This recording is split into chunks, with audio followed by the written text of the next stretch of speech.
Okay, in this video I'm going to go over Scherzo. This is a song that's on page 32 and 33 in Unit 4.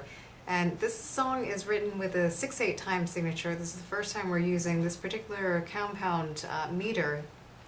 And this song is based on a lot of patterns. If you notice, we start off in the key of D minor, we go to F major, and there are a couple of things you can do to help prep for hands together. The first thing obviously is just practice hands separate. And in your left hand, it's mostly chords centered around the first, the fourth, and then the 5/7 chord of each key. And then when you shift to the key of F major in measure 9, same grouping of chords, and then back to in measure 13, the key of D minor, and then you move up an octave, and you keep moving up throughout the song. So get a good grip of your chord pattern, your chord progression first in those keys. Your right hand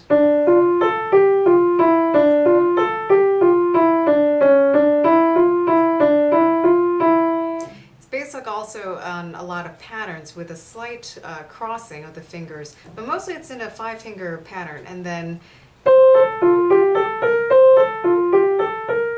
when you shift to the key of F major in the middle of the song, same thing, you're basically centered around a 5-finger pattern. Okay, I'm going to play the whole song first to get this in your ears, and then we'll go back and review a couple things you should key into as you practice this piece.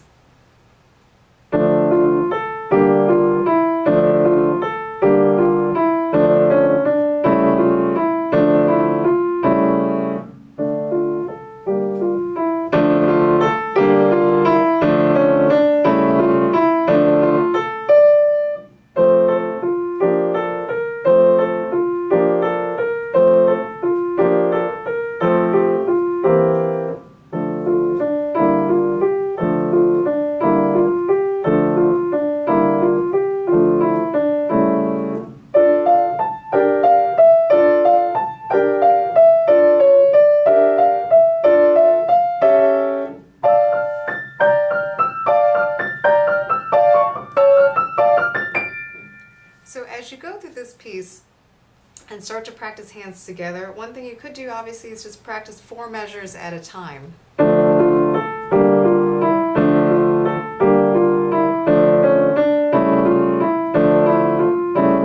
Until you get comfortable with that grouping, because essentially you're going to repeat that somewhere else in the song.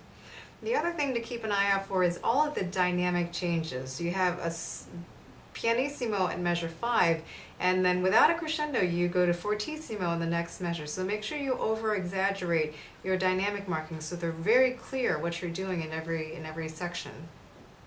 Towards the end of the piece, at measure 13, you go back to the original chord pattern in D minor, but make sure you notice in the right hand, instead of this particular arrangement of notes, in the beginning you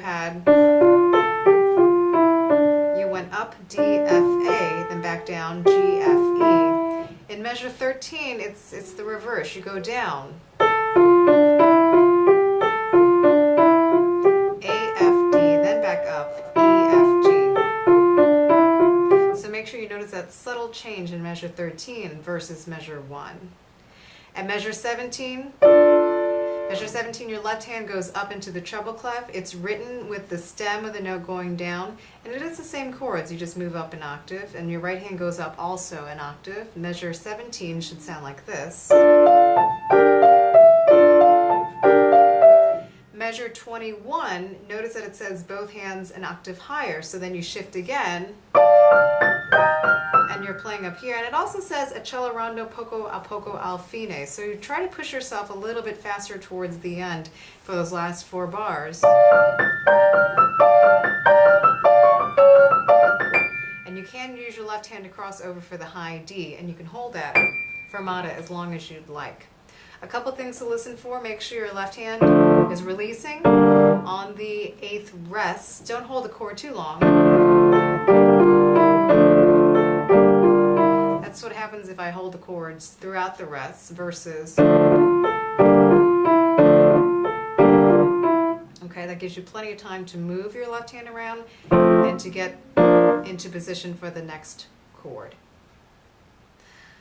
I'm going to play through the song one more time.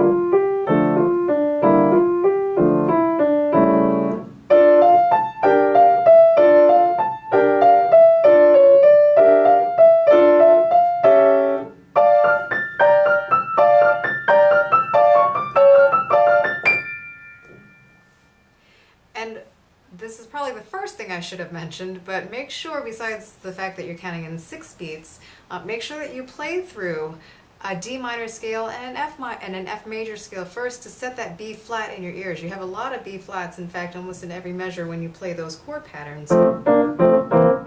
If you're in F major or if you're in D minor, you're going to run into those B flats. So it could be helpful